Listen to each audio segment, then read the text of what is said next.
boy for Otumfuo Osei Tutu awade no. Wuna di kwasu ya wo bakasem. Wosatu wuni prem ya dom. Wuni ayini mu hene. Wunu obi kwamfa no che. Awade panie panu abe. Odua bode ne apem ne. Ada na wotwa no wa. Tante no yonko no. Wuna akonkodene. Kumi ni pa adwo konkono. Ansa na wugya akekere Asanteman. Oseitu woni tete. Buankoma. Dameti ankoma. Wuna ushima kwamfo aye kwom. Ushimji ni nsem dawuro. Ni wase na hwease na nkrande dua wowei na nso sensan wani fie panyini. Asem wowei esuru abodwese na nso abodwese wowei ebetu ani ntonwi sebiku na amaninya na ntankase ni dedua che na asem ne korede Asanteman de mfamfiri. Sasabo nsam so ye nche ne bakwa. Pete se na obode Nyankopon obo soro bo asase abowo. Wosoro adwene papa na susu papa sebiku nim tirim fita asanura.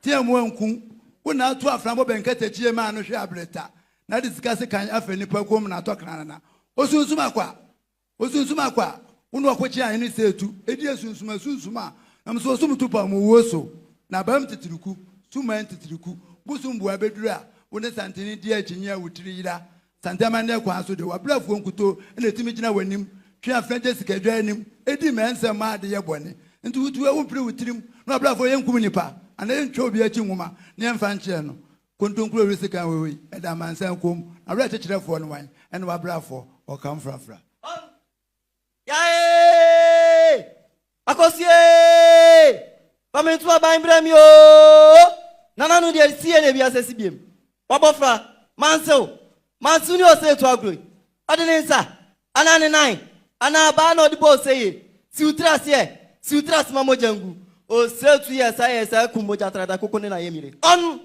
obrejanie